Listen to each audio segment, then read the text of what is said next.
Assalamu alaykum. Aziz, muhtaram Sharq Turkistonlik qarindoshlarim.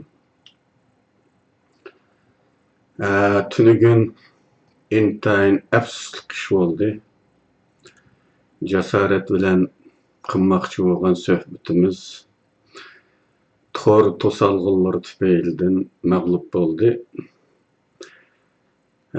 Shuna tunugunki qilmoqchi bo'lgan suhbatni bugun men o'z oldimga qiladigan bo'ldim. Savollarni o'zim o'qiyman, javobni o'zim beraman. Ama shunday qilishga majbur bo'ldik, kechiringlar. Bir az ruhni ko'tarishimiz zarur ba'zida. Shuna bir chaqchaqdan boshlayman. Bir chaqchaq aldım yaqinda. Bu chaqchaqchi birodarimiz shunday deydi. To'shonlar. Türkiye tarafdan açık tolgaq azabından ıngırağan bir avaz kelyapti-ku. İkinci bir Enver Yusuf tavallud qılamdı nima? Bu bir chaqchaq. Chaqchaq olab qag'isi inşallah. Endi jasorat so'ramoqchi bo'lgan savollardan birincisi aldı bilan sürgün hükümetinin ommaviy asosini kuchlantirishda Amerikada bosgan qadamga to'xtalsak, bu qatam Amerikada olib berilgan millat vakillarini saylab bekitish faoliyati ko'pchilikning diqqatini tortdi. Az bo'lmagan kishilar sürgün hükümet ishni hamda haqiqiy ravishda xalqqa ichibdi. Bu hükümetning ismi jismiga loyiq hükümet bo'lishda muhim rol o'ynashi mumkin deb qaramoqda. Siz bu qatimga Amerika saylami natijasidan memnunmisiz? Yetersizliklar bormi? Bo'lsa qaysilar deb so'rabdi. Hükümetning ommaviy asosi bo'lmay kelishi ichki shartlarga tashqi shartlarga bog'liq masala. İchki shartlar deganimizda hukumatda izchil davom qilib kelayotgan sistem boshqalarning hukumatga yiqilishini kutish shaklida bo'lib, xalqqa chaqiriq qilinmagan. Balkim bu mangulik podshohlik tushaydiganlarning tufaylidan ma'lum kuchlar uchun kontrollikni qo'lda tutib turishga oson bo'lsin uchun qasddan paydo qilingan qatmanlik bo'lishi mumkin. Yoki tadbirsizlik, haqning ishig'i tomizda qo'li to'nish kayfiyati bilan ikkinchi sinf muomalasi yoki ishdan sirtqi faoliyat muomalasi darajasida muomala qilishdan, ya'ni da'vo ishiga o'zi bayroq qilib ko'tarib olgan, davron qilayotgan da'vo ishiga ikkinchi sinf muomalasi yoki ishdan sirtqi faoliyat muomalasi qiyganlikdan kelib chiqqan bo'lishi mumkin. Tashqi shartlar deyilganda xalqimizning hukumatning rolini izchil tonimasligi yoki sal qarash, boshqa nurg'un tashkilotlar qatoridagi birsi sifatida qarab kelganligi, hukumat boshqa tashkilotlarga o'xshamaydigan bir qurilma. Lekin bizning xalqda izchil holda buningga boshqa tashkilotning qatoridagi bir tashkilot sifatida qarab kelyapti. Mana bu sabab bo'lgan deyishimiz mumkin. Buningda yana ikki taraf bor. Buning biri ichki sabab, yana biri tashqi sabab. Ichki sabab xalqimizning parvosizligi, beg'amligi, tashqi sabab Xitoy josuslik sistemasining izchil buzg'unchiligi, og'dirmichiligidan bo'lgan deyish mumkin. Xalqimizning nazarida hukumat qanchalik harakatsiz, o'lik bo'lsin, Xitoyning nazarida bu qo'rqinchli bir qurilma. Xitoyni eng rohatsiz qiladigan qurilma. Bizning xalqimiz kulkiga aylantirib olib bo'lgan, hozirgacha Allohga shukr yaqindan beri hukumatga qarata qarash biroz o'zgardi. Hozirgacha bo'lgan araliqda hukumatga kulkilik bir maxluqqa qaragandek masxirlik bir pozitsiya bilan qarab keldi xalqimiz. Xalqimiz bu kadar tanımayotgan bu hükümet Xitoyning nazarida intayin qo'rqinchli bir qurilma. Xitoyni intayin rohatsiz qiladigan bir qurilma. Şuna burunma deganimdek hükümet düşmanlik uchrash potansiyali eng yuqori bo'lgan bir nishon. Endi xalqqa ishni tushimiz, endi uning jonliq bir funksiyaga aylanishi mumkinligiga kelsak, xalqqa ichilishimiz daha emrilib boshlandi. Şuna hozircha yangilik. Xalqning diqqati yetarli qo'zg'almadi. Bu bizning tashviqotimizga bog'liq. Ammo bir muncha umidli boshlanishlar mavjud. Nurg'un davlatlarda millat vakili saylami qilish haqida bizdan fikr maslahat so'radi. Demak, bir boshlanish. Bir muncha davlatlarda kelgan bu uchurlar buni isbotlayapti. Hamma ish bir hamlada barliq kelmaydi. Bende bo'lish sifatida ojizmiz. Shunga mukammallikdan yiroq. Ammo qadam-qadam mukammallashtirishga tirishamiz. Amerikada o'tkazilgan millat vakili saylami haqiqatan yaxshi bo'ldi. Boshqa barliq davlatlardagi Sharq Turkistonliklarning mushu ulki bo'yicha darhol uqtirish taqib o'z joylarida millat vakili saylami elib borsa ekan degan umiddamiz. İkinci sual, Sabiq Baş Minister İsmail Çingiz'ni Türkiye sırtidagi Uyg'urlar asosan bilmaydi ekan. Türkiye ichidagi Uyg'urlardanmi yangilar asosan bilmaydigan o'xshaydi. Uyg'ur jamoatchilik ichida o kadar tanilmagan bir odam ekan. Qanday bo'lib Baş Minister saylanib, amdilikda yana nima sababdan vazifasidan qoldirildi? Bu meseleге qiziqayotganlarni nazarda tutibla buni so'rayapman. Bo'lmasa o'tirdi tanilmagan bir odam haqida so'rab o'ltirishning hojati yo'q edi. Siz bu haqda ozroq tushuncha bera olamsiz degan savol. To'g'ri. Sabdishimiz pishqadam da'vochilardan bo'lgan İsmail Chingiz efendi Turkiyada tug'ilib, Turkiya ma'rifati yetishganligi uchun Uyg'ur tilini bek ravon bilmaydi. Şuna Uyghur cemaatçilik içinde xitobat mavqesida bo'lib boqmag'achqa ko'pchilikning tunimasligi rost. Ammo bu İsmail Chingizning qanday bosh ministr saylanganligi haqida mening bek xabarim yo'q. Shu qatim qurultay Turkiyada ichilibdi ekan. Normalda Turkiyada bunday qurultaylar ichilsa, 20-yilga turklar qatnashadi. Aralashadi qandaqdir bu sababli bilan uni aralashtirib oladi Turkiyada. Shuning bilan bir hududlar saylanib qolgan bo'lishi mumkin. 2009-yili bosh ministr bo'lib saylanganligini bilamiz. Endi İsmail efendining vazifasidan olib tashlash masalasi qarorda deyilganidek qutblashishga xotim berish hukumat ichidagi baqaror vaziyatni ta'sis qilish ehtiyojidan bo'lgan ish. Bu bir tashkiliy qurilma ichida normal bir ahvol. Bulupmu demokratiya muhitida texmi shundaq. Chingiz o'g'li İsmail efendining muayyanlashtirishimiz kerak bo'lgan nurg'un ortiqchiliklar bor. 10 yillik bosh minister muayyan xizmatlar borligiga ko'z yumg'an olmaydi. Uningga bu yillarda qilingan xizmatlar uchun ehtiromlarimizni sunish bilan aramga chiqarganligimizning hech qanday ajablangudek tarafi yo'q. Endi İsmail Chingizning prinsipal xatoliklari yo'q emas. Bo'lgandimi xili ko'p. Uning ustiga İsmail Chingiz bu xatolarni tonimasdan aksicha tishtirlig'i bilan tirkishib o'zini oqlashi bizni umidsizlantirdi.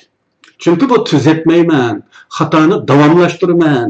Sen xato deyotgan nuqta men uchun to'g'ri degan joyillikdan derak beradi. Bu xatolar haqida tuvanda tafsiliy to'xtalaman. Aldı bilen başka suallara cevap verip tügütüşüne layık tapaman. Şuna suallarını bir tügüteyle andın biz konkret İsmail hakkı toxtalımız. Üçüncü sual, asas kanunda qanday özgürüşler qılındı, nimeler özgertildi, nimeler toluqlandı. Asas kanunga kirgizilgan tuzatishlar asasen diaspora hayotimizga chetishliqi bo'lgan. Yani sürgünde hükümetki məxsuslaşqan maddeler üstüde oldu. Azad Şarkı Türkistan muhiti resmi Şarkı Türkistan Cumhuriyeti hükümetiga uygun keldigan, ama bugünkü hayatımız, faaliyetlerimiz üçün alakası bolmagan maddelarga çekilmedik. Şundakla, en baştaki 6 madde özgertiş hakkında teklif berişkin bolmaydigan mukaddes maddeler bolgaçka, bu maddelarga çekilmedik. Fakat birinci madde devlet ismi hakkında bolup, hemimizge ma'lum bolgandek Şarkı Türkistan. Bu maddeni özgertishga urinishlar bo'lib qolish ehtimolligini nazarda tutib, bu moddaga texmi jiddiyligi ta'kidlanib, kuchaytiruvchi bir jumla qo'shildi. O'zgartirilmadi, texmi kuchaytirildi.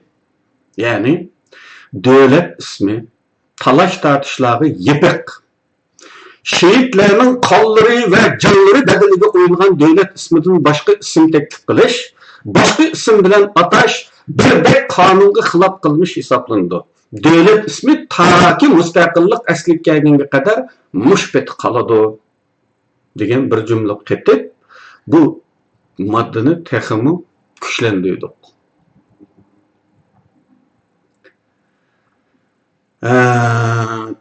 To'rtinchi savol. Asosiy qonunga qo'shimcha bir nizomnoma ma'qullanibdi. Bu nizomnomani zarur qilgan qanday ahvollar bor edi? Bu mevcut meselelerge cevap veriş için bo'lganmi yoki tug'ilishi ehtimol bo'lgan meselelerning oldini olish uchunmi? Cevap: ba'zi mevcut meselelerge cevap verish zaruriyatidan tug'ilgan bo'lsa-mu, kelgusida tug'ilish ehtimoli bo'lgan ba'zi meselelerni nazarda tutildi.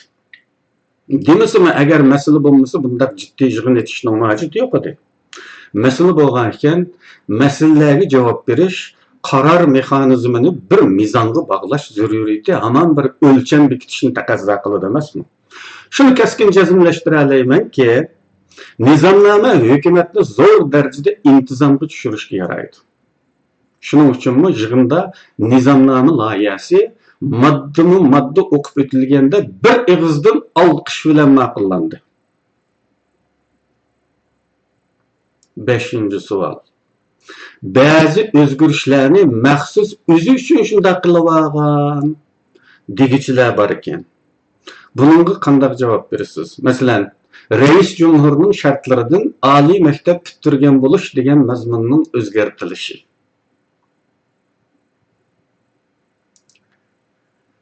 Javobim: Reis Cumhurning shartlaridan oliy maktab bitirgan bo'lishni o'zgartishimizga inkas bildirgan kishi uni o'zim uchun shunday qilganligimni iddia qildi. Amaliyotda o'zimni nazarda tutib emas, qarindishim, sizni va sizdeklarni nazarda tutib shunday o'zgartgan. Mush fikrni bergan kishi bizning bir millat vakilimiz Turkiyadagi. Men dal ashunda ash kishini ve aşk kişiga o'xshaydiganlarni nazarda tutib, buni o'zgartishni taklif qildi. Ya'ni, sizdek o'qimisimi hammani bilib yetgan kishilarimiz hukumatning rahbarlik qatlamining sirtida qolmasin, ularga fursat beraylik degan maqsadda. Bunga hozir ishonmaysiz. Ama haligacha cho'qim ishonib qolasiz. Chunki menda siz so'ragan diplom va uningdan ko'pi bor. Şularını göstermem. Bu birinci xil cevabım. İkinci xil cevabım. Aldı bilen sizden şunu sorsam deyman.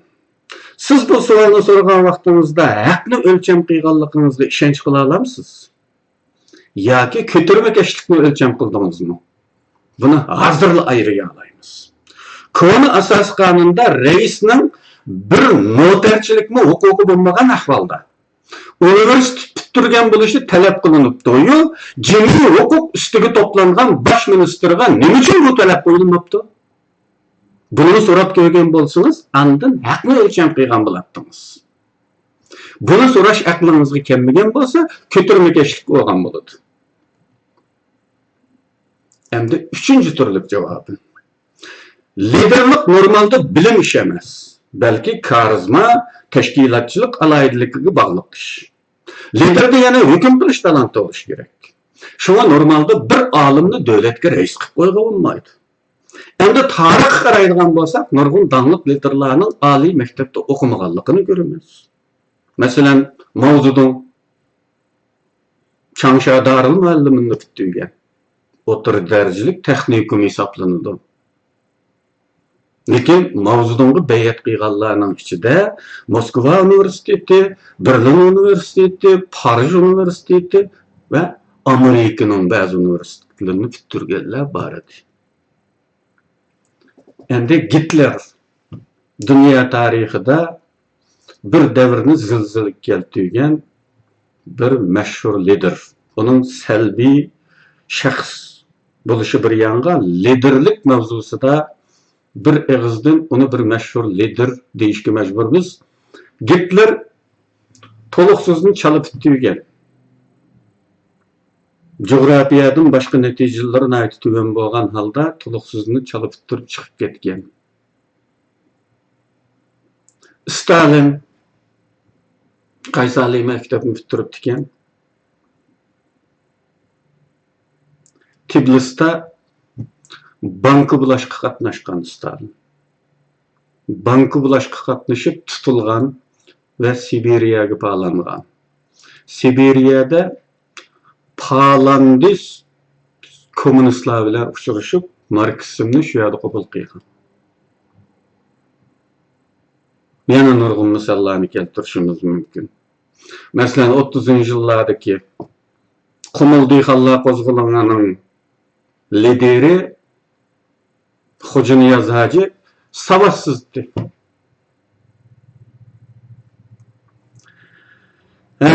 Mesele oturup koyguchi, mening 3-sinf bitirganligim haqida yerim jiddiy gapimga qarabla vujudini bir xursandlik cholg'ib olgandek turibdi. "Voh, men bilan o'xshashli ekan bu" degan bir o'y ko'ngildan kechgan bo'lsa kerak. Bu so'zni yerim jiddiy dedim. Sababi men o'zimga ziyoda qattiq talab qo'yganligim uchun. Saviyamni mubolag'alik shaklda emas, bo'g'inichi ko'rsatishimni xijil bo'laman. Shunga chaqchaqarlash 3-sinf deganni ko'p ishlataman. Buni yerim jiddiy deyishimning sababi men 3-sinfgacha ras o'qidim. Shu chaqda madaniyat inqilobi degan talva harakat boshlanib, 4-sinfdan boshlab dars o'tilmay uzunda yodlab yil o'tkazdik. 7-sinfda ba'zi sanoat fanlari asliga kelgandek qildi-yu, jiddiy qaralmadi. Muhim ders yanıla Mao Zedong iddiasıydı. Mana shundaq bir o'qishlar bilan 10-sinfni bitirdim. Ammo ko'nglimda o'zim e'tirof qilmadim. Ammo o'zim yashagan jamiyat tarafidan e'tirof qilingan rasmiyat bo'yicha yanıla oliy maktab bitirgan hisoblanib, ziyolilarcha ta'minotlardan, manfaatlardan bahramand bo'ladiganga diplomim bor.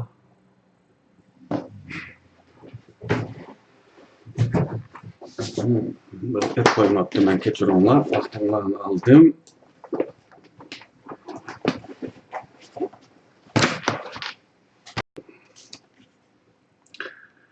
Otur mektep diplomu. Ee,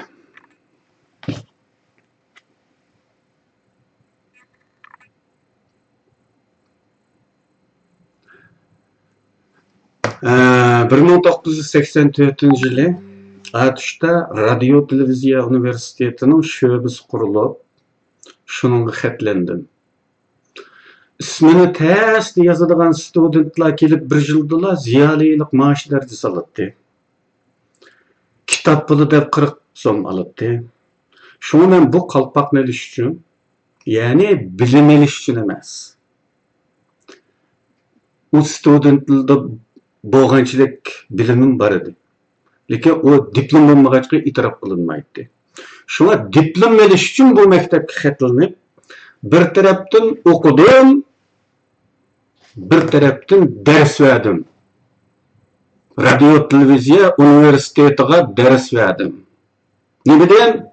Hozirgi zamon Uyg'ur tili, yoziqchilik nazariyasi, yaqingi zamon Xitoy adabiyot tarixidan iborat 3 darsdan 3 pendin ders verdim. Savakdaşlarımla. Aşında bitirdim.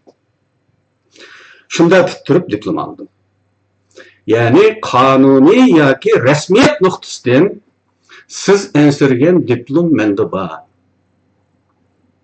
Bundan boshqa saviyamga isbot bo'la oladigan yana bir muncha diplom, kinishka degandeklarmi bor. Masalan, 88-yili imtihon elib ilmiy unvon berish dolqini bo'lganda men non tepib yeydigan kasbim bo'yicha injenerlik diplomi oldim.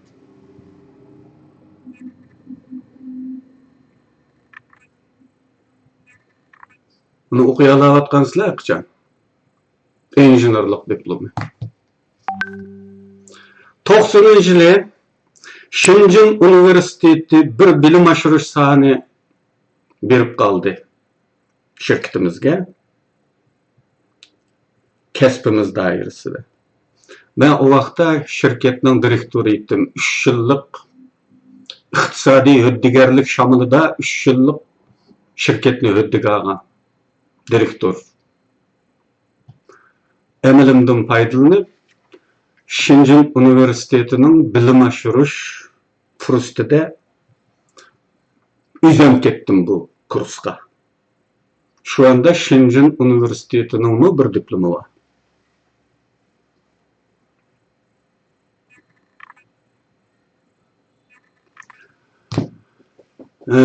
Bundan başqa yana mening saviyamdan bek ensirab ketgan avarlarım var ekan. Saviyamni isbot qiladigan yana boshqa narsa lazım bo'lsa uni bor.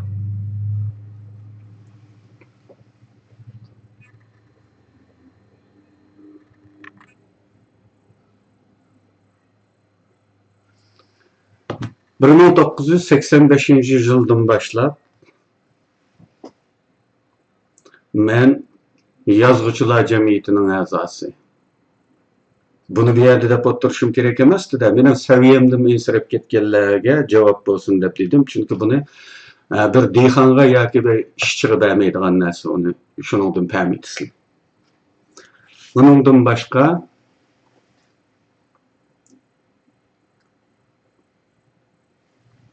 Bunime Merkezi Beijing'de olan Assallık Millet Yazgıçıları İlmi Cemiyeti'nin a'zolik kinishkisi 86 yıldan başlap.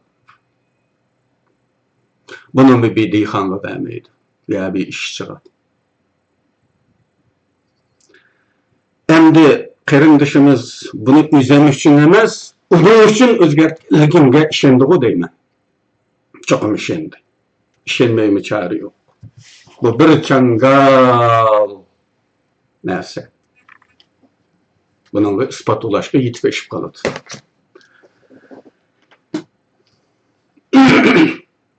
Xo'sh. 6-cı savol. Siz tordagi chaqiriqlarda takror tilga olgan kommunistlarcha temir tovoqni chiqish degan atalg'u diqqatni tortadi. Bu qanday ish? Hükümette hakikaten mi temir tovoq tizimi bormi? Javobim to'g'ri. Temir tovoq tizimi aslida podshohlik istibdod sistemlariga xos bir xil amaldorlik tizimi edi. Kommunistlarni mustabid bo'lganligi uchun kommunist sistemlarda temir tovoq tizimi bo'lgan. Sharq Turkiston surgunda hukumatida 15 yildan beri davom qilib kelayotgan temir tovoq sistemini xos hukumatdagilardan ko'rgili bo'lmaydi. Bu taraflarını yuqorida deb o'tdim. Çünkü xalqimiz bugungacha bu masalaga jiddiy qarag'ini unamay, aktiv ya holda millat vakili saylami elib berib, o'z vakillarini ko'rsatishga parvosiz turibdi. Shuna tashqi shartlarni mushunga majbur qilgan deb o'zimizni aqlashimiz mumkin. Lekin hech qachon xalqning millat vakili saylab berishi chaqiriq qilinmadi. Bu xatoni e'tirof qilmay bo'lmaydi. Yana biri 15 yil avvalgi millat vakillarimi o'lib ketmaganlar bo'lsa, o'zi istifa so'ramaganlar bo'lsa, tizimlikda turaverdi. Bu yillar hech ko'rinmagan shaxslarning yana turaverishi ba'zilar uchun foydali bo'ldi. Xalığan çağda xuddi Google'ның ülük jallarıdek ularning sonini peş qilib, hatto bu reallikda mavjud bo'lmagan millat vakillarining ovozi, qo'sh tirnoq ichida ovozi dan foydalanish qatorliq afzalliklarni ta'min etdi ba'zilarga. Shunga bu tuzumning foydasini ko'rayotganlarga islohotimiz yoqmadi. Chunki endi ular xohlagan vaqtda yanchiqdan millat vakili chiqarolmas bo'lib qoladi. Sözlerimning dalillimi to'g'ri turibdi. Yolg'on bo'lsa, qarab baqsanglar, rasken deysizlar. İsmail Chingiz Türkiye'de hükümetinin yig'inida bir yig'in ichibdimish. Toplagan adamlarning hükümetga aloqador bo'lganlardan qanchasi bor? 20dan ko'pi Türkiye Türkleri. Qolganlarmi biz hech zaman ko'rib baqmagan, hatto ismini anglab baqmagan odamlar. Oylab bakınlar. Biz 14. yıldaki Toronto yığınında görmegen. Tokyo yığınında mı görmegen. Hatta Türkiye'de açılgan bultoku Moğla yığınında mı görmegen.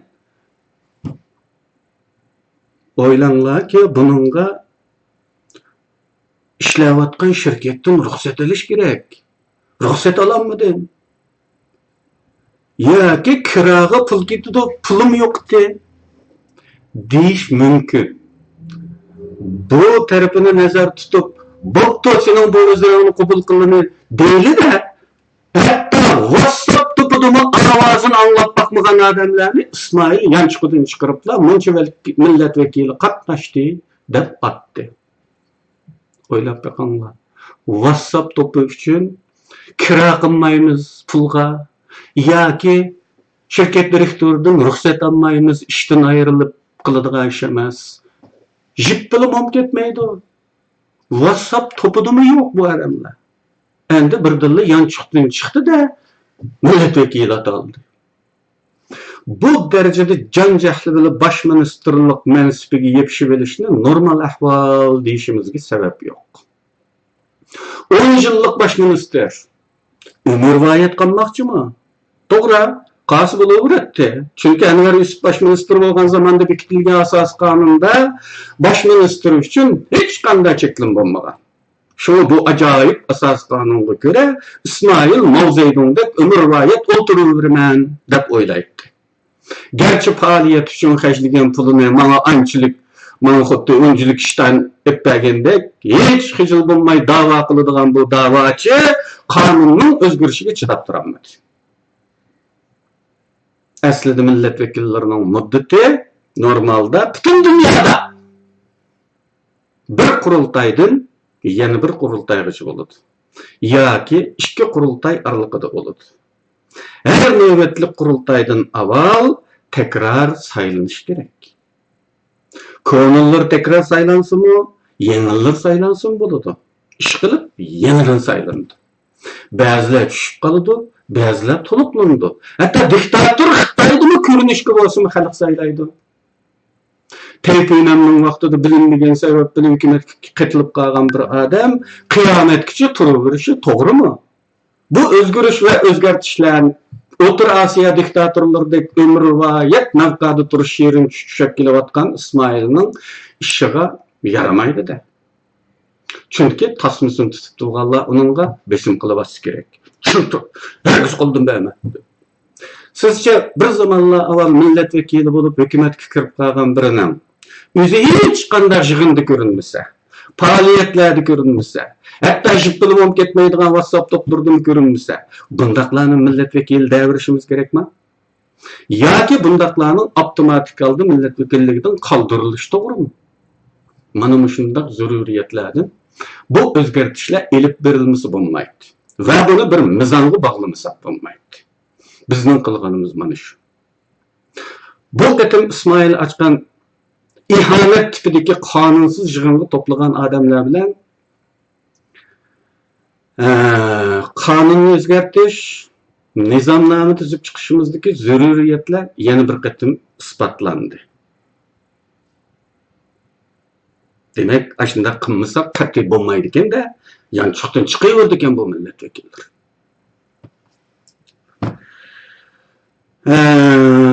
torbet hakkında alayda bir madde kılıp nizamnamada belgelen bekitişke hacet bağımıttı. Bu mevcut meselelerden mi? Ya ki aldın eliş maksatlık mı? Degan sual. Bu maddeni zörür kıygan mesele mevcut edi. Şahslarning qo'lida hukumat nomida torbet ve ommaviy torlarda hukumat nomida hisoblar bor. Normalda mayli hukumat yoki har qanday bir tashkiliy organga tava torbet yoki tor hisoblari ma'lum boshqarish mexanizmiga kontrolga bog'lanmasa, shaxsning qarashi, irodasi tashkiliy organ nomidan bo'lib ko'rinadi. Bu holda muqarrar ba'zi krizislar yuz bermay qolmaydi.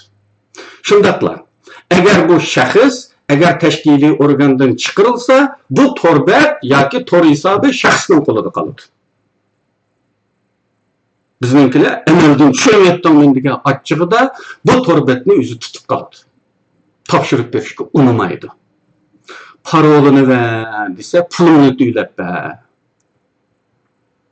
Bu xuddi Nesrin Efendimning bir latifasiga o'xshaydi. Pulini ver.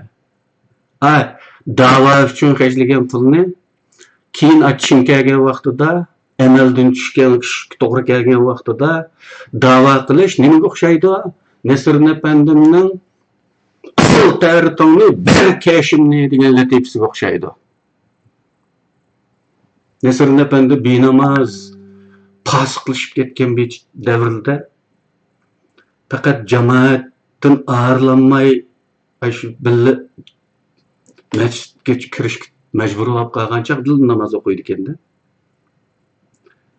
Bir kun O'stanning uyida tartilib o'tibdi ekan. Tarit masalan epilab shu putni yuvishga kelganda, ikkinchi putini yuvayotganda puti tegib ketib, qirg'i qo'yib qo'ygan oyog'ining birisi suvga sirilib tushib ketibdi-da, iqib ketibdi. Nesrin Efendi buni tahlil qilib, bu O'stan menda tarit olding deb mendan ishaq qilayotgan o'xshaydi deb ta'bir beribdi bunga. Shuning bilan katta birini chiqaribdi-da, taritni bakashimni debdi. Shunga o'xshab bu apandilar chin kelgan vaqtida da'vo uchun xarjlagan pullarini qaytarib olish o'rnatigan gap. Manda pastkash bir da'vochilar.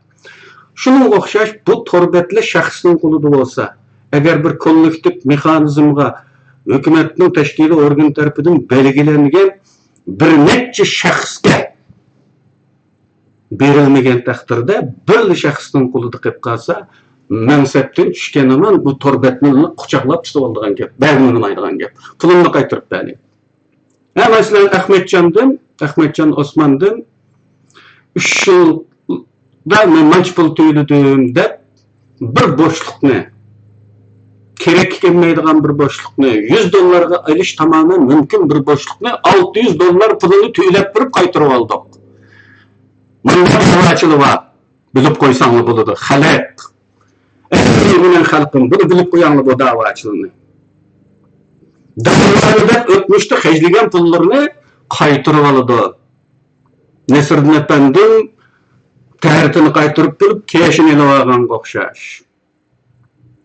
Mana şunday ahvalla bokkanmaslığı üçün boshqarish jihatda munosabatlik 3 odamning boshqarishi aqalli prinsip. U holda hech kim bu torbetni yoki tor hisobini shaxsiy qila olmaydi. Deb o'tilganidek echilishlik misollar ko'rildi. Facebook'dagi surgun hukumat parlamenti nomida echilgan bir hisobda bir yozma e'lon qilingan bo'lib, men buni yana ko'rsataman keyin rasm bilan. Sincan Uyghur Abdunum rayonida degan iboralarni o'z ichiga olgan jirkinishlik mazmunlar ko'rildi. Bu hargizmi hukumatning talabbuzi emas. Bu shaxsning o'shirilganida xomillangan negativ usulni tashkil etish xolos. Ammo bu xatoni boshdan oxir aqlab hargizmi e'tirof qilgani yo'q. Aksicha, ba'zida diplomatik ehtiyojlar tufaylidan shundoq deyishga to'g'ri keladi deb bizga tushuntirishga urinib, oxirigacha tirkashdi. Buni qaysi Sharq Turkistonlik qabul qila oladi? Da'voning ustidagi odam degan bo'lsa, bu bir itiraf bo'ladi. U holda sen yana nimani da'vo qilasan? Da'vo qilishning yo'li qolmagan bo'ladi. Ushuqlik bo'ladi, yo'lsizlik bo'ladi. Biz nima uchun bu sizni da'vo qilamiz? Bizning deb bilganligimiz uchun da'vo qilamiz. Agar sen Xitoyning desan, u holda haqning narsasini talashgan bo'lasan. Bu qadar aqlli hukm qilish kerak deyiladi. Ko'ngilni g'ash qiladigan talashlar uzoq sürdi. Bugun e'tirof qilgan yo'q. Bundan boshqa bizning milliy sezgirligimizga tegadigan nurg'un qiliqlar yuz berdi. Asas qonunning bosh tarafidagi eng muqaddas o'zgartirish haqida taklif berishkin bo'lmaydigan 6 moddasilik mazmunlar xilof qilmishlar. 10 yillab davom qilgan. Bularga qat'iy chek qo'yish yoki bo'lari bo'la deb ketaverish kerakmi? Chunki milliy da'voni tushunmagan odamlar buni bir turlik shirkatga xizmatga aylantirib olganlar, da'vochidek satga kirib olgan bo'lishib qarmay, amaliyotda shaxslarga malaylik tipida bog'langanlar, o'zining milliy g'ururiga tegadigan narsalarga ko'z yumib, xatoga chapay yetib ketaveradigan ahvollarga xotimi berilishi kerak edi. Milliy da'vo degan bir muğlaq ism, bir dogma. Onun konkret mazmunlarini tushunmasangiz, nimaning da'vosini qilayotganligini bilmaysiz. U holda xatoning niyatligini, haqiqatan bir hukmimiz bo'lmaydi. Masalan, milliy da'vo deganimizda nimaning da'vosi bu? Ona tilimizning da'vosimi, emasmi? Albatta. Milliy kulturimizning da'vosimi, emasmi? Albatta. Milliy madaniyatning da'vosimi, emasmi? Albatta. Agar bulardan birini dastlab chaylayotganligining farqiga yetmasdan, yana milliy da'vo qilyapman deguchilarga nima degidik? Halig'i voy. Masalan, ona tilimiz Xitoylar tarafidan cheklandi, dafsanda qilindi. Uning uchun milliy tilimiz, milliy da'vomizning bir muhim mazmuni. Shundaqmi? Xo'sh, shunday bo'lsa, biz erkin dunyoda Xitoyning majburlashi, zo'rligi bo'lmagan ahvolda turib, milliy tilimizni dafsanda qilsak, xo'rlasak, milliy da'voning bir muhim mazmunini tark etgan bo'lamizmi? Milliy da'voga xiyonat qilgan bo'lamizmi? Yoki qilayotgan ishimizni tushunmasdan yog'inchoqqa qo'shgan eshakdek gamsaligimizmi bu? Nima desak to'g'ri bo'ladi? Bu xatolarga qaramay, xatoga chapay yepishlarni haqqoniyatchilik deymizmi, chapaychilik deymizmi? Agar biz milliy qadriyatlarimizni dunyoda turib qo'g'dayolmasak, ichimizdagilarning daksanda qilishidan qo'g'dayolmasak, Xitoyga qarshi da'vo qilamiz deganimiz bakma haddidan ham xiyol bo'lib qolamdi.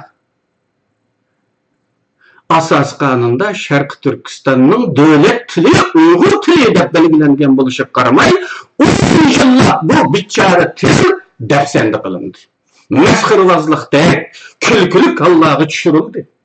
Şu asas qonunning ro'yiga uygun holda hukumatning hujjatlarining tili, yezig'i masalasi nizomnomada alohida ta'kidlandi.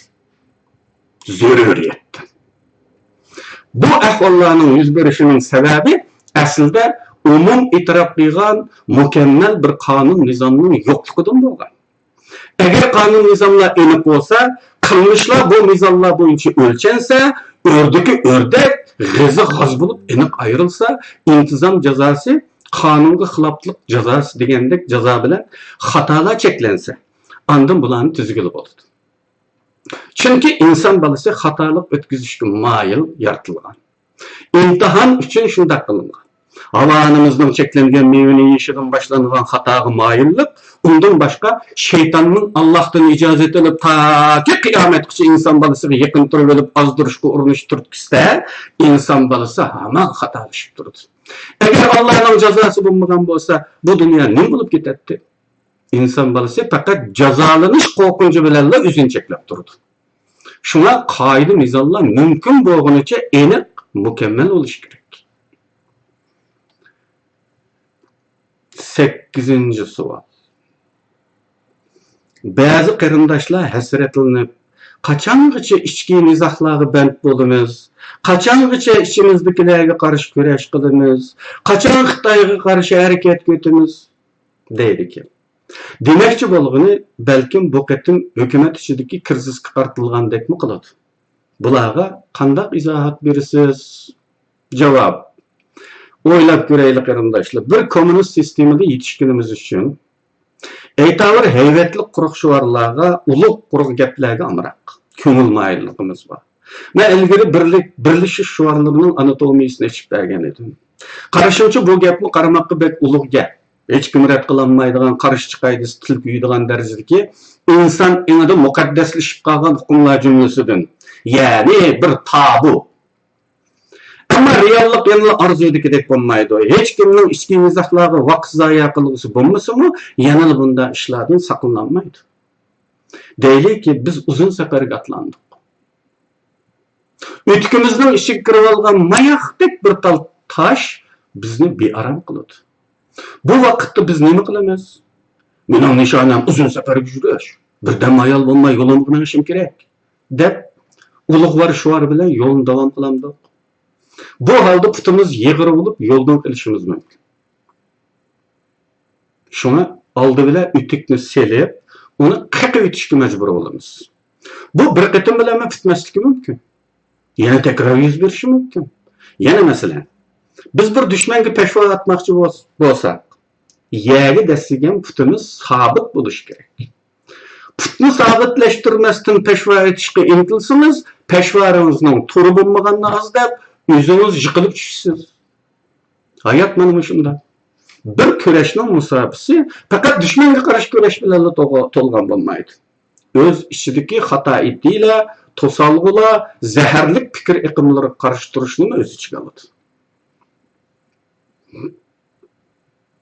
9-savol. Ilgari hukumatning xalqning himoyasiga erishilmasligi, hatto bir qism kishilarning masxir qilishi, huquqqa aylanib qilishida hukumatdagi bir qism kishilarning saposi va xalqning ko'ziga sig'maydigan ish harakatlar qisman sabab bo'lgan edi. Biz bir davlatga vakillik qiladigan hukumatdan so'z echyapmiz. Bir partiya yoki tashkilotdan emas. Shunday ekan xalqning sizlarga o kadar yuqori talab qo'yishi o'rinsiz bo'lmas kerak. Undaqda hozir hukumat qaysi yo'llar bilan hukumat tarkibidagilarning saposiga kepillik qiladi? Javob. Yuqorida deyilganidek, xalqning hukumatdan qochib turishi, hukumatning rolini tushunmasligi bilan hukumatning saposizligi bir salbiy davriylik hosilligiga ahvol edi.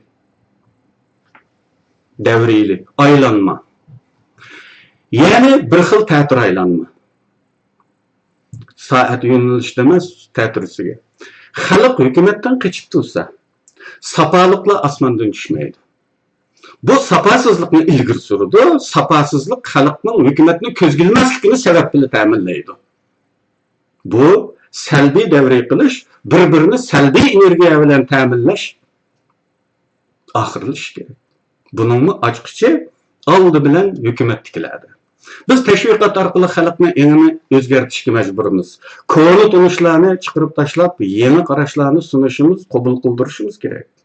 Bu bir tashviqot mexanizmini shart qiladi. Tashviqot mexanizmi uchun yana kasbiy odamlar, ixtisosliklar kerak. Yana bir davriylik. Birini hal qilish uchun yana bir shart. Shuning uchun men deymanki, bu bir to'p odamlarning hukumati emas.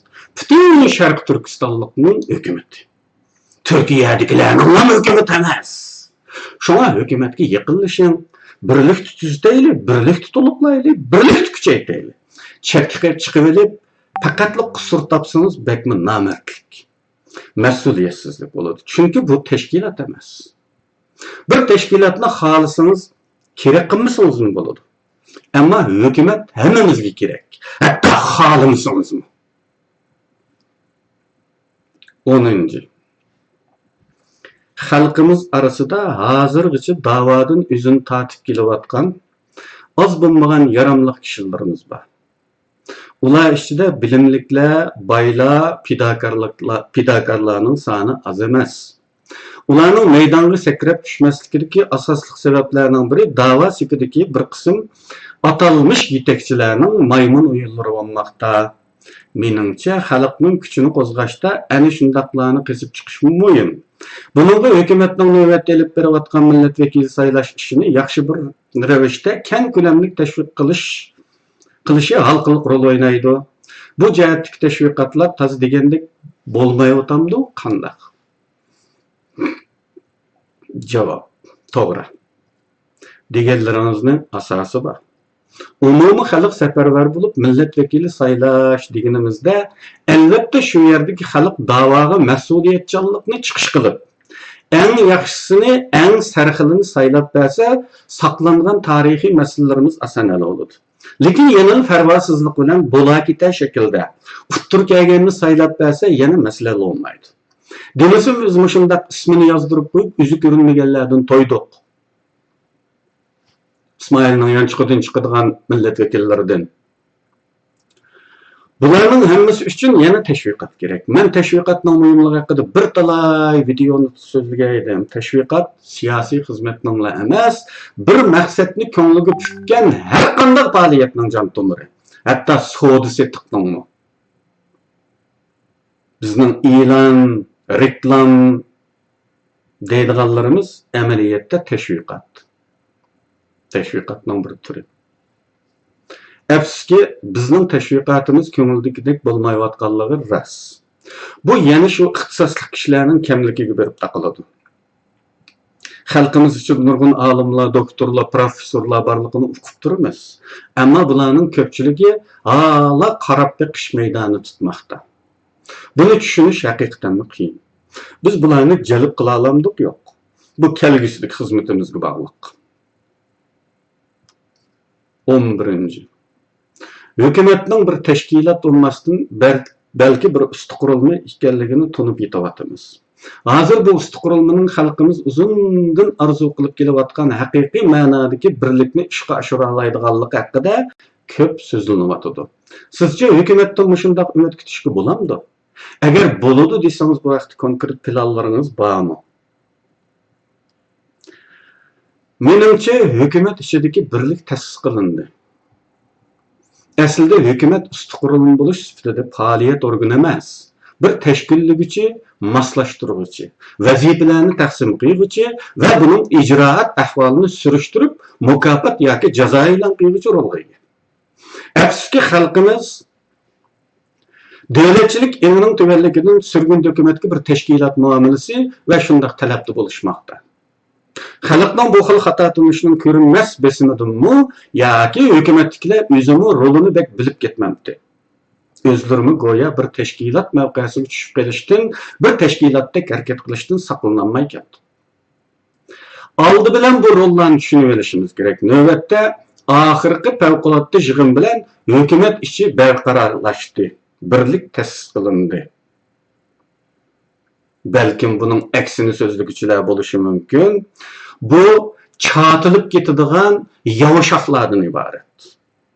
U asosiy vaziyatga, asosiy iqimga ta'sir ko'rsatmaydi.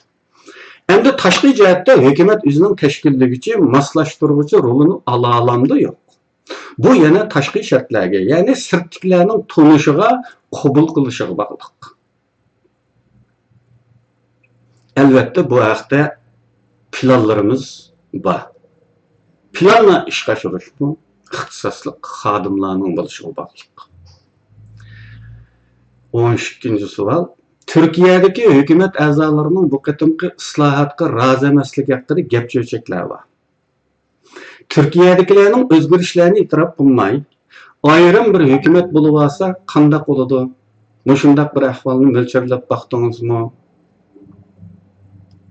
Javob. Bu savolda ikki nuqta bor. Shunga ikki bo'lakda javob beray.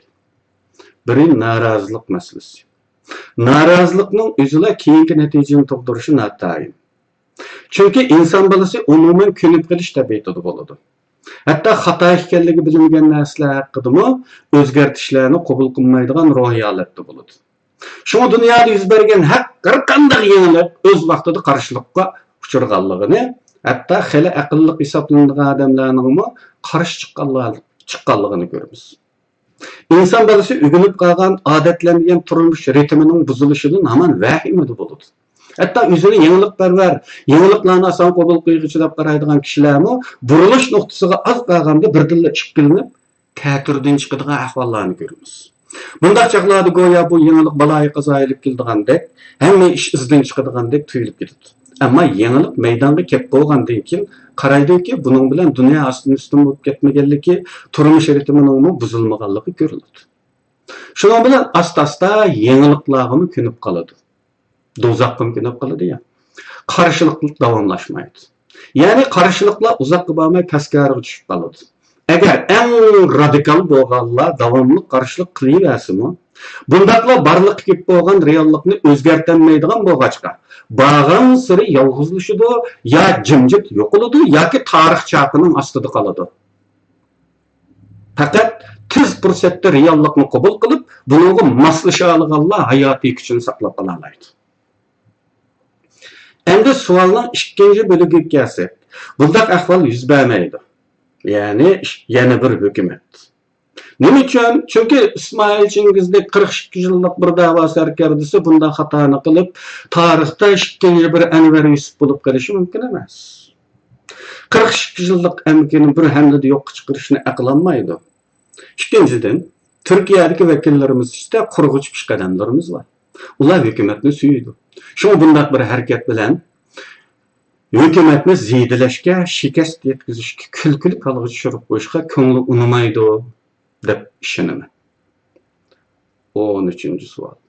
Siz elib borgan islohotni, kaskin qarorlarni ba'zilar dal vaqtida bo'ldi, joyida bo'ldi, erkakdek ish bo'ldi desa, yana ba'zilar chekdan ishib ketdi deyishmoqda.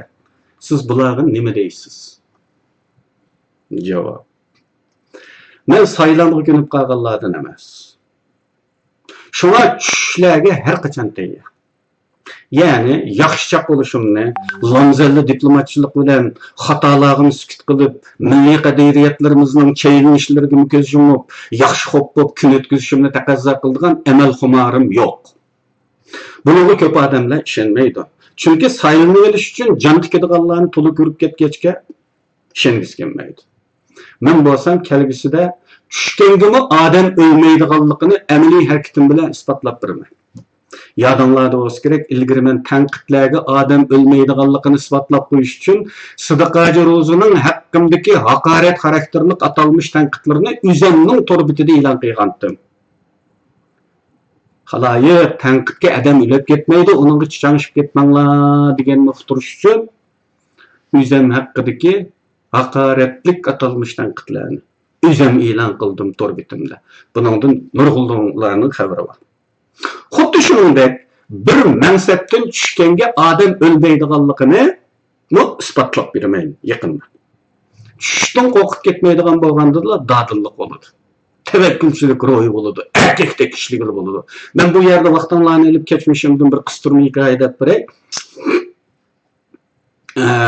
Ko'plaringlarning xabaringlar bor. Men Xitoyning iqtisodiy islohot shamoli korxonalarni o'ddiga berish shamolining tunji yilida o'zim ishlayotgan shirkatni 3 yillik o'ddiga olgan. Ya'ni bir kichik mansabdor bo'lgan. Shu yilida birinchi yilining 3-oyida 3 oy biz baka yetib, chunki qish ishlamaymiz.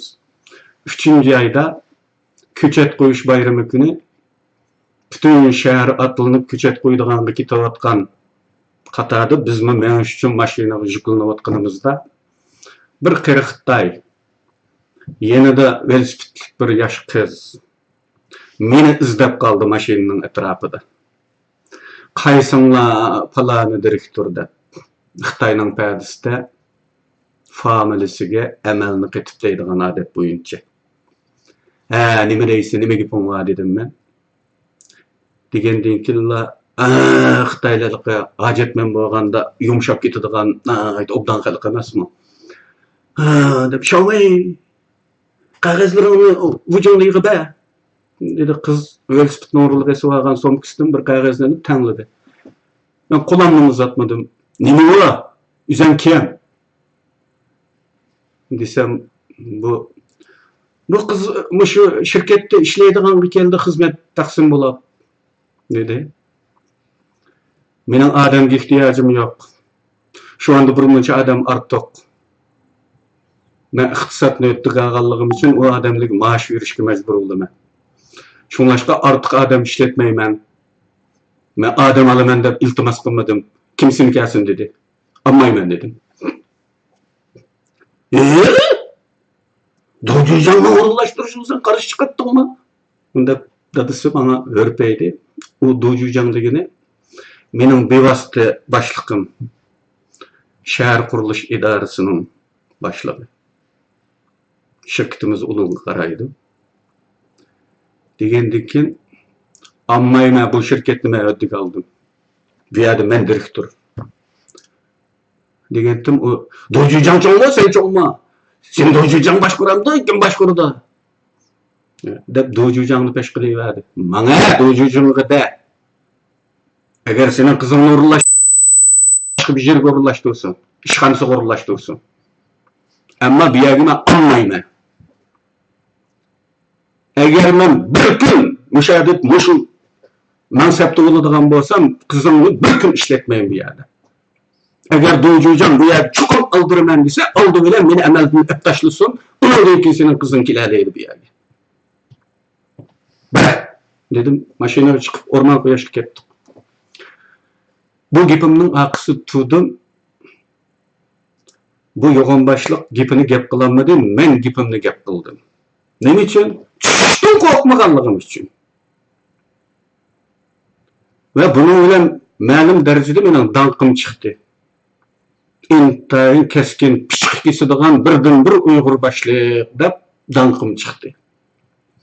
Bu 3 yil jarayonida men oson al degan bir pozitsiya bilan ishlaganligim uchun gapimni gap qildim, dinimni din qildim.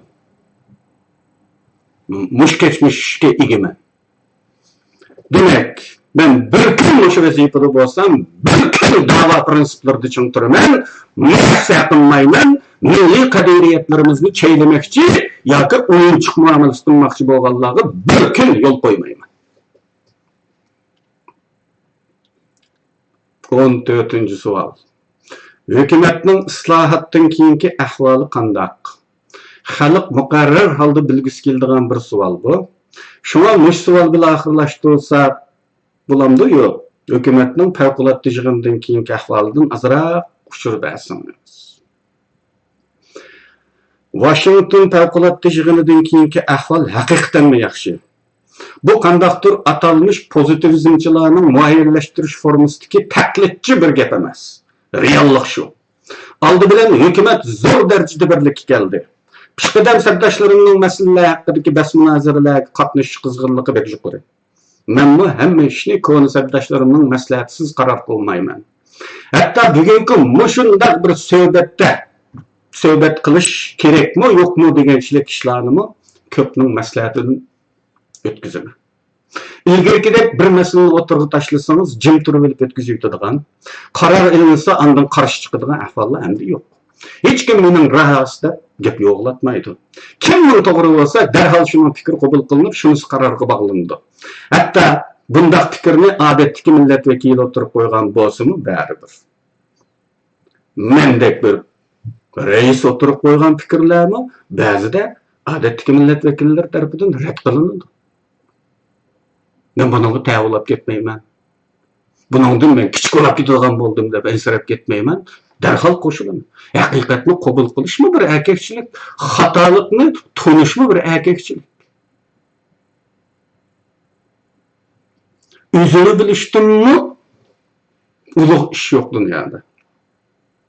Bilasizlar, qadimgi Yunonning va dunyoning eng qadimgi faylasuflardan bo'lgan Sokrat. Men bir narsa bilaman. U bo'lsa-mu hech narsa bilmaydiganligim degan. Ammo bizninkilda bek ajoyib bilimdallar.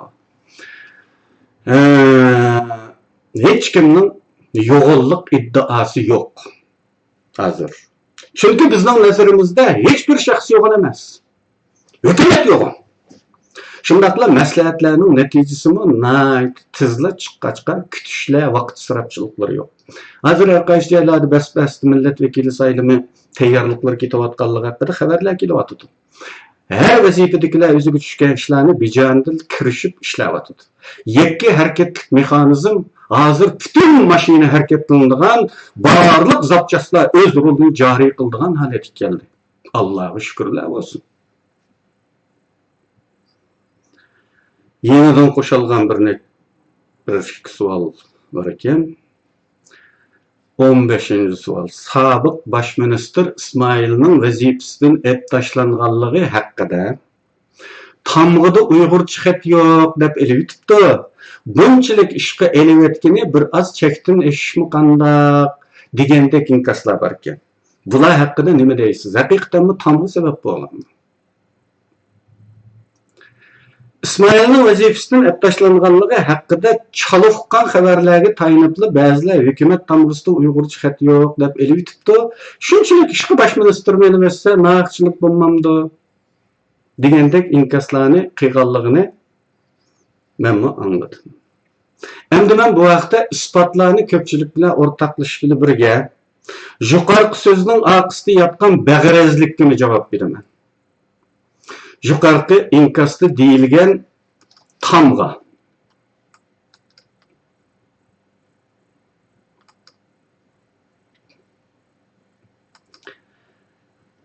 Mana bu Tamg'a. Ko'rayotganinglardek bu Tamg'ada Uyg'urcha xat yo'q haqiqatandimi? Endi bu ba'zilarning tushunganidek ancha bir ishmi?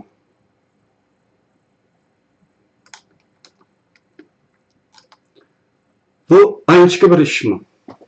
Sizlar o'zinglarning milliy sezgurligini, davlatchilik emini bu orqali imtihon qilinglar qarindoshlar. Bu ancha ishmi bu? Bu hukumatning tamg'isi qarindoshlar. Hukumatning Sharq Turkiston surgundi hukumatining tamg'isi bu. Nima deyilgan qonunda? Davlat tili Uyg'ur tili deyilgan. Davlat tili Uyg'ur tili deyilgan bo'lsa, tamg'a nima bo'lishi kerak? Davlatning tamg'isi Uyg'ur tili bilan bo'lishi kerak. Undaq emasmi ya? Buni anchaki ish mush sababdan degan bu odamlarning siyosiy emiga, milliy sezgurligiga ajablanaman. Qarindoshlar, deb o'tganimizdek, milliy qadriyatlarimizdan eng muhim biri ona tilimiz. Xitoylar ona tilimizni o'zimizning diyorida ishlatishdan qoldi. Milliy davomizning bir muhim tarkibiy qismi ona tilimizning davosi emasmi? Agar bu kichik ish bo'lsa, milliy kulturimizni uningdan cho'ng hisoblanmaydi. Milliy madaniyat bo'lsa til ustiga qurilgan bo'ladi. Til orqali namoyon bo'ladi. U chaqda nima muhim? Siz bu davoni bilib qilyapsizlar, bilmay qilyapsizlar. Til tugisa, millat tugaydi. Uning jismoniy mavjudligining hech qanday qimmati yo'q. Xitoyga aylanib ketib, jismoniy mavjudligingiz mavjud bo'lsa, uning sizga bir ma'nosi bormi? Xitoyga aylanib ketgandan keyin tilingizni yo'qotib, xitoylashib ketgan vaqtingizda yana siz jismoniy jihatdan mavjudman deya olamsiz. Millatning eng muhim birinchi belgisi til. Bu kichik ishmikan? Biz ona til davomizni Xitoy bilan qilamiz. Ya'ni milliy davomizning tarkibiy qismidan milliy davoni Xitoy bilan qilgandek, ona til davomizni Xitoy bilan qilamiz.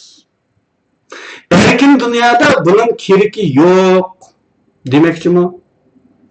Xatiri yo'q yerda, kuch ketmaydigan yerda, yip bilan mum ketmaydigan yerda qilolmaysiz. Ona tilingizni rasvo holatda chaylasiniz.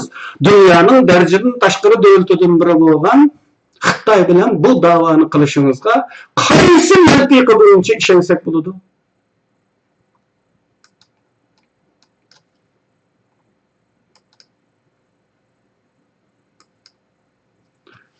Bu bayonotga qarang. Hukumatning nomidagi bayonotga qarang. Bu Uyg'urchimi bu? Yoki turkchimi? Yoki qachichimi?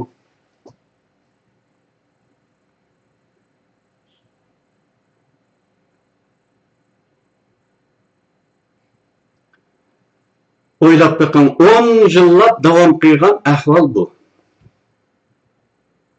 10 yillab davom qilgan ahvol mana bu.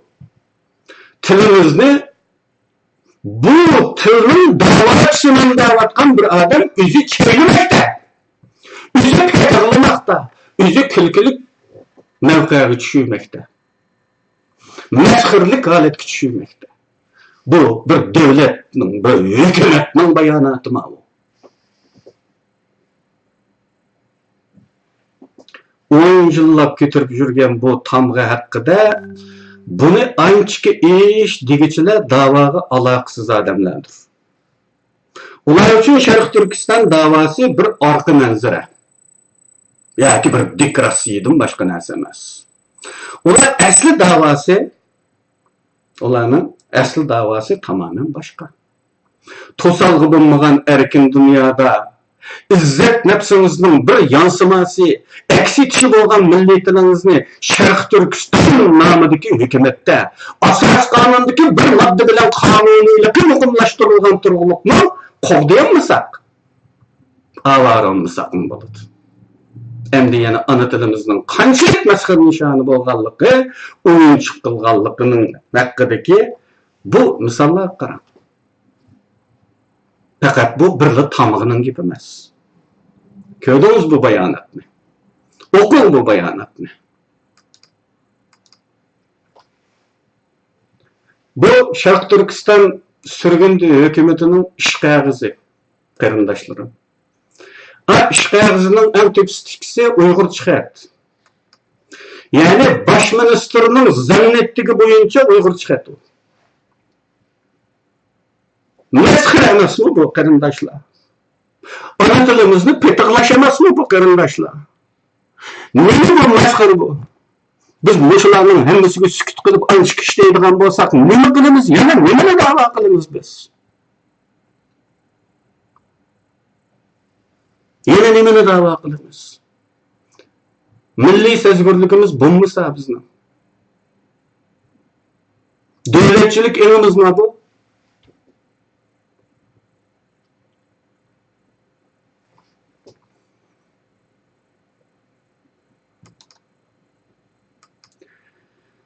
Qarindoshlar,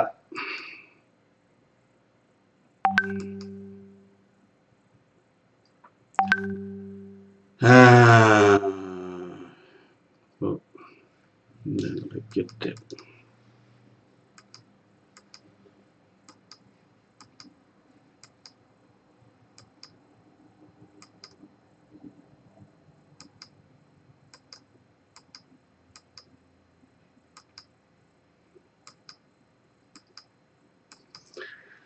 Men yana bir muhim rasmni chiqaray.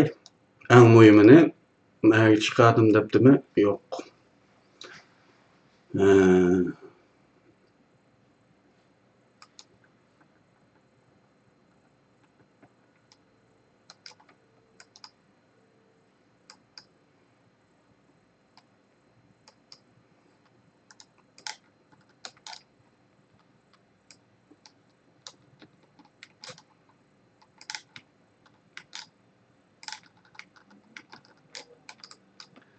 Bu resimni ko'rgach qarindoshlar. Bu resim İsmail o'zi shaxsiy Facebook'ta açkan bir hesap.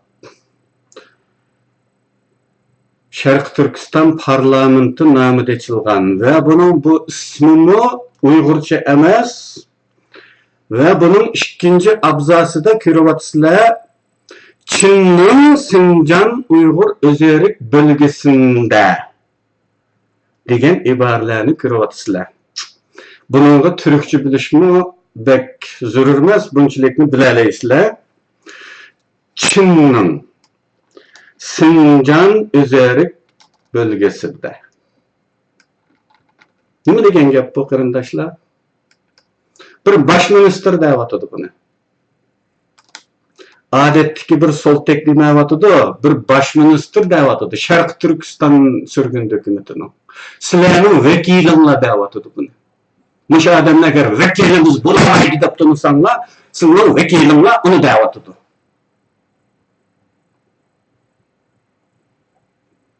Sharq Turkiston surgun hukumatining bosh ministri o'zi da'vo qilyapti, ish ko'rilgan tuproqni deydi. Bu xatolik chiroyli ko'rsatib berilgan bo'lsa-mu, terajaydi. Hech bo'lmasa atalmish deganni qo'shib qo'yishni unutibdiman. Kechiringlar deb qo'yishga qat'iy tilib olmasdan haqoratlik bilan o'z qilmishini to'g'ri chiqarishga urinib tirkishadi. Endi qo'llayotgan chapanchilarning da'vochiligini mana buningdan aniq ko'rib oladi. Sen nimaning da'vochisi qarindishim? Sening vataningni, ya'ni biz uni olib tuproq deydigan bo'lsak, sening onangni da'vatgan odamni qaysi rejaga asoslan aqlayapsan? Sen shaxsning ko'taruvchisimi yoki Sharq Turkistonning da'vochisimi?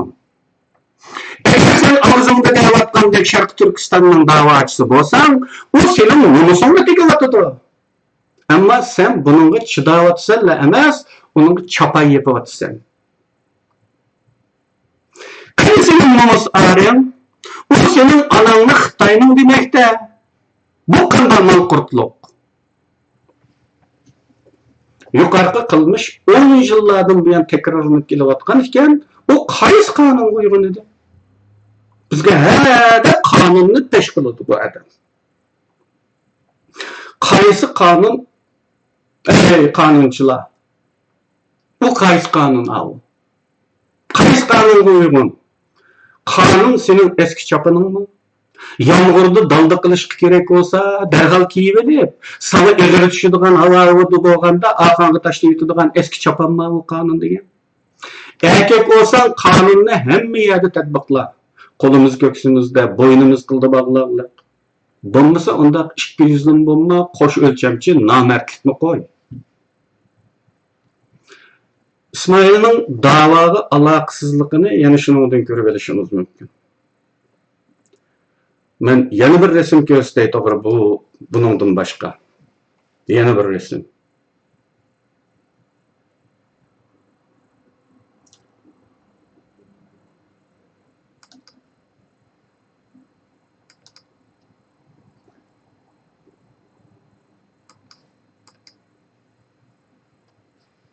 Yana bir resim.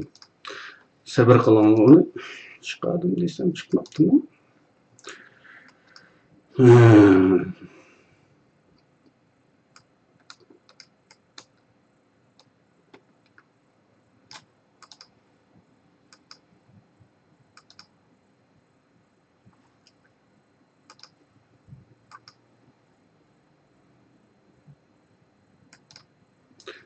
Mana bu İsmail Chingizning shaxsiy Facebook hisobi. Shaxsiy Facebook hisobidagi shaxsiy uchurlari. Turkiyada tug'ilib, Turkiyada cho'ng'igan Turkiya fuqarosi va Turkiyada yashayotgan İsmail uchun yashayotgan yerini Kashi Shinjan deyishga qanday zaruriyat, qanday majburiyat bor edi. Sizlar buni bir deb baqinglar. Bu majburiyatmi, zaruriyatmi? Qarindoshlar. Bu Yoshurun Ang'ning iqrori bu. Yoshurun Ang degan xamallangan uchurlarni Bazı çağda onun çekilişige küzünü galat kılıp, yüzünü aşkarlı bitadi. Köngüldükini aşkarlı evet deyimiz bu. Köngüldükini esi u. Köngüldükse u kırımdaşlar.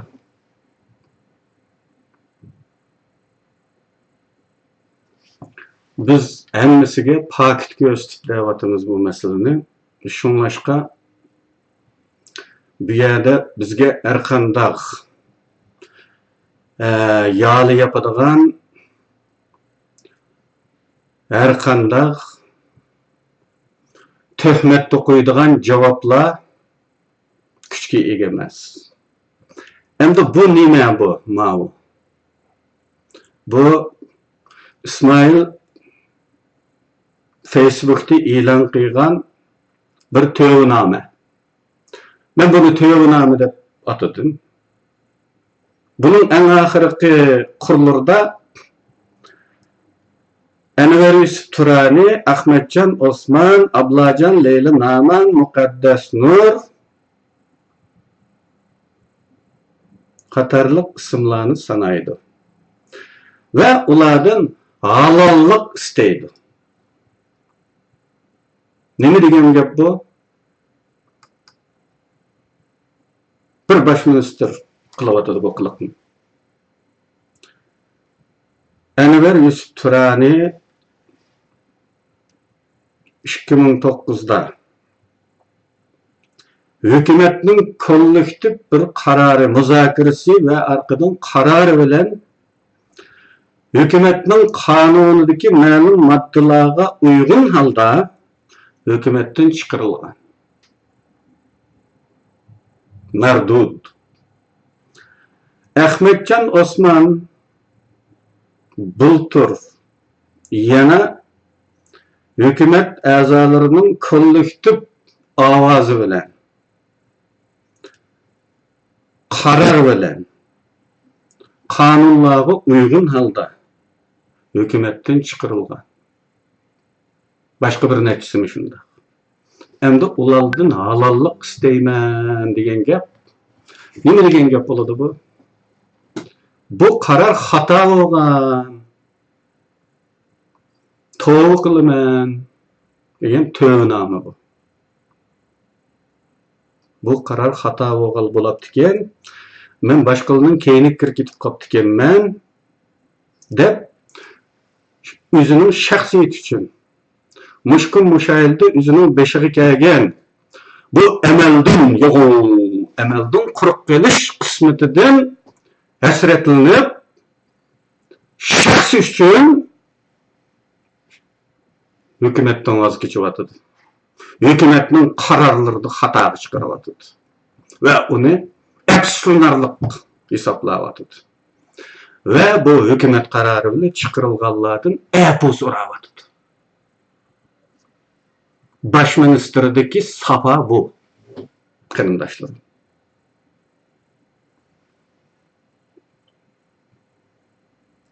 Endi yana bir aşu töwnamynyň beşi bu. Bu beşi bu. Okuyalaydyganlar özüňi okuňlaryň birden kütey. Ýa-ki men okup berey. Benim memleketteki babamın akrabalarından her Uygur gibi yıllardır haber alamıyorum. Ömrümde bir defa kaçak yolla Pekin üzerinden Ürümçi'ye gidebilmiştim. 3 ay beni beklettiler. Kaşgar'a gitmeme izin vermediler. Bir yerde iki mesele var. İki mesele.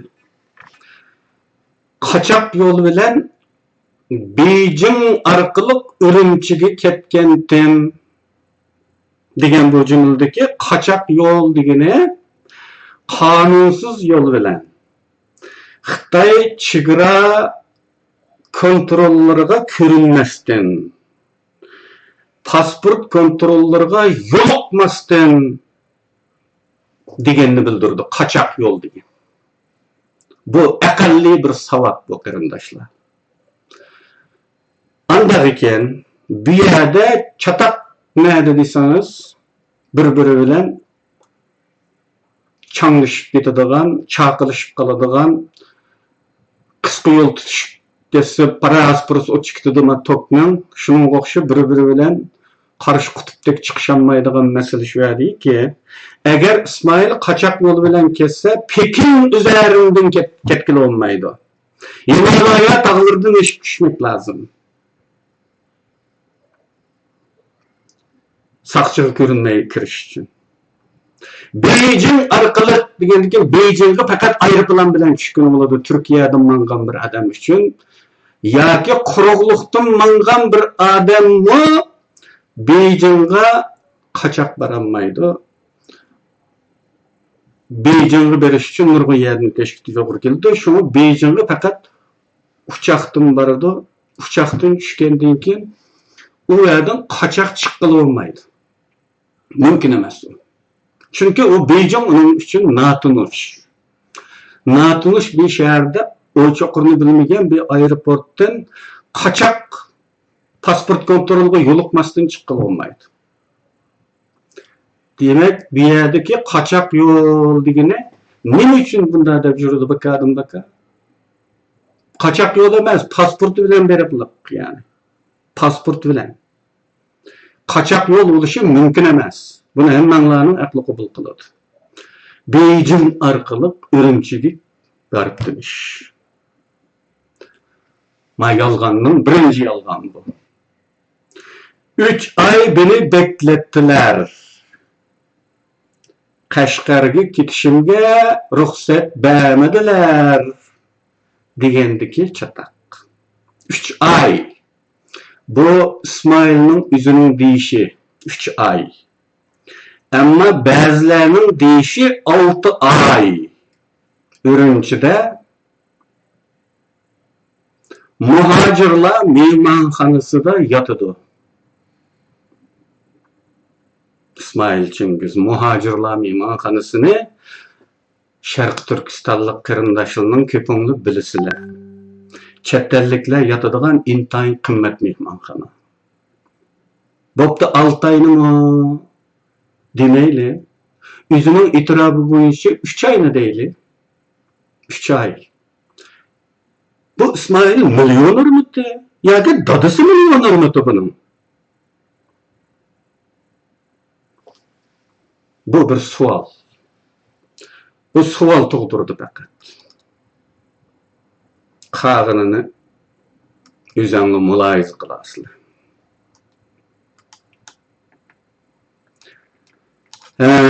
Endi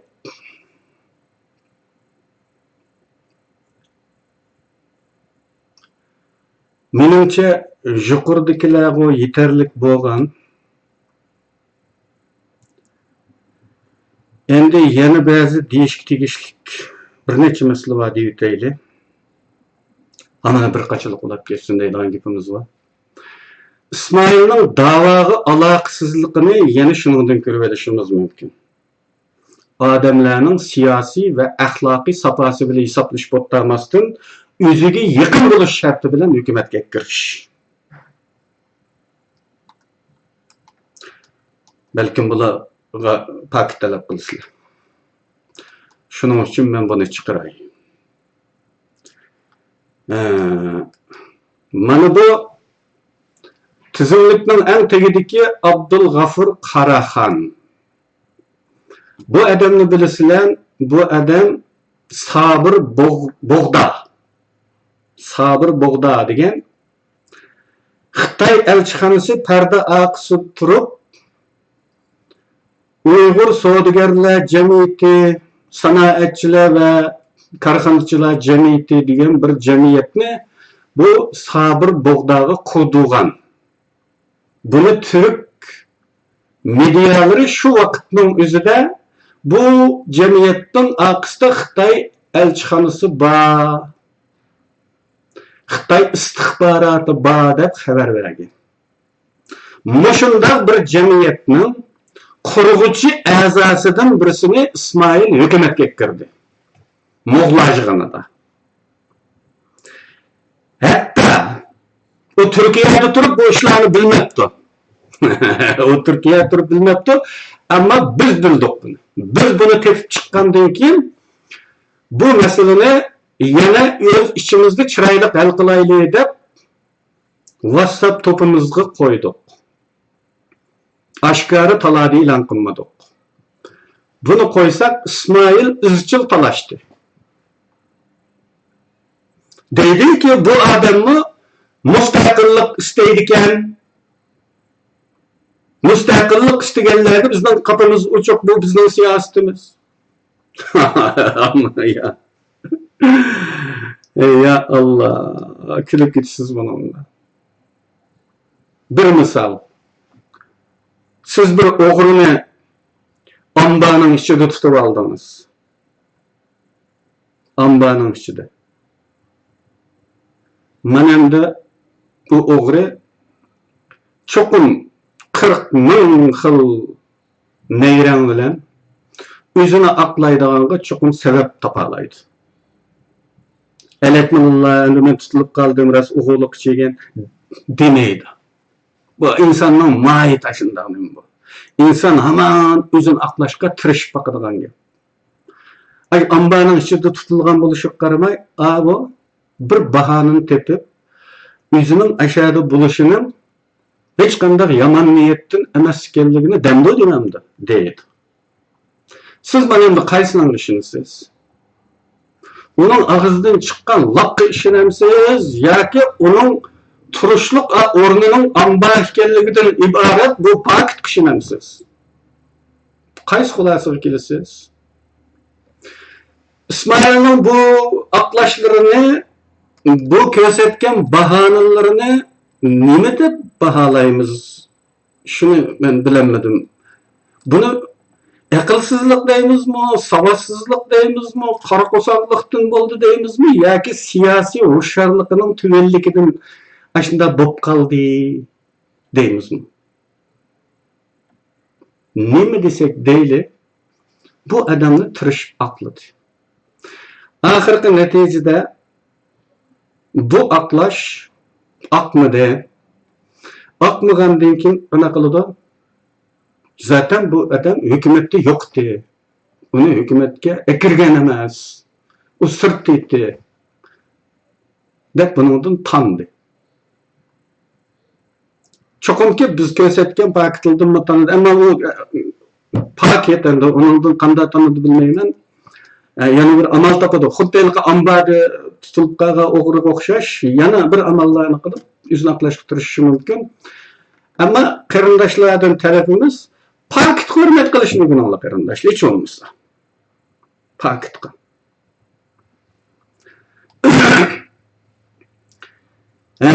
Bu davaga alakasızlıkның bir belgisi o. Endi ikinci belgisi bu. Ma sızıp koyalgan adamның o İsmail'nin dostu bu. Bu ketim hükümetke ekirgendi. Biz Washington yığınında bu iki adamni kararının bir maddesi da iki adamni hükümetten çıkarganlığımızı ilan kıldık. Bu adam Türkiye hükümet organları tarafından ilan kılıngan uqturuş bilen gıza teröristi dep şerefname algan adam. Bu adam hükümetke abroy keltirişi mümkün emas. Görep turgan oldu. Hatta onun sahtı mesuliyatıga Uygur dep Uygur Life dep marka belgilepti. Milletning namıgını da düşürüptü de. Sahtı mesuliyatının resmi o. Endi muşunda adamın hükümet saklap gelişimiz gerekmedi qarindaşlar. Hata qıptıqmı, toğru qıptıqmı? Bu iki adam hakkında torlarda o kadar talaş tartış kılındı. Torlarda. Hazır mı Facebook'unu izlesen onu tapalaysızlar. Hatta makiyenkisi hakkında Türk qarindaşlarımızdan işlegen dokumental filmleri var ki YouTube'da. Qanday aldamçılık hakkında. Muşundaq adamını hükümetke ekirdi. Bunu Gep kıysak ağzımız köydi. Halkı cevap versin dep men tordaki talaş tartışlar hakkında söhbet teklif kılınlar dep rıgbetlendirdim. Video açıldım çıkkını. Bu videoçular akıdan Allah kıldı video çıkışıga unumudu bu haqda halkka tushuncha berishga unumudu qaçtı. Endi her narsa desem nol. Her narsa desa atmaydi endi. Xo'sh. Demek davaga alaqsızlıkni mana buningdan ko'ra olamiz. O hükümetin bosu. Baş ministerlikni quchoqlab bu meni quchog'imda tutsa bo'ldi. Başkasının bosu bo'lsin. Bu. Mush adamning qo'liga qilish kerakmi bu hükümet? Bu adam 10 yil baş minister bo'libdi, yana qachonga chiqib turish kerak? Şu anda yana bir top adamni yangi milletvekili deb to'plab kelib yig'ini chiqdimish. Biz xalq saylaydiganga açtık. İsmail'nin talkağı hem tabak toplaş kılmışı aqalli axloqqa to'g'ri kelmaydi. Qonunni qo'yib turayli da. İsmail allaqachon vazifasidan ep tashlanganligi uchun hukumat nomidan yig'in chaqirish huquqi yo'q. Shundaqla qonunda har qanday alayda ahvolda prezident rais cumhur favqulodda yig'in chaqirish huquqliq. Kon asas qonunni rasmiy taqdirdimi. Ammo bosh ministerning unda huquqi yo'q. Ve qonunchilikda bular. Qani qaysi qonunning qaysi moddasi nimaga tayandı? Onu deyish lazım. Şuna bu bölgünçi, dava monopoli, tariximizning 2. Enver Yusuf'i bek olsa Türkiye içinde bir top hem tavakı bilen kaladı. Biz yolumuzu devam kılınız. Milli sezgürlükü kuruluşup ketmegen, milli kaderiyetlerine çekilganı çıdap duralmaydıgan, her kanda Şarkı Türkistanlıkның ıslahatımızını kabul kılıdığanlıqıga, alkışlaydıganlıqıga işinimiz. Xalq sayılmıgan, aşkarı ilan çıkarıp, bir mezgil vaqt berip andın elip berilgan saylamda barlık kelgen milletvekillerinin başkalarını, yan çıktığın çıkkanlarını tanımayınız. Şundaqla konu milletvekillerimi 11. aydaki kurultayının 1. günü emelden kalıdı. Eğer kayıt saylamdan ötmegen bolsa, milletvekili hesaplanmaydı.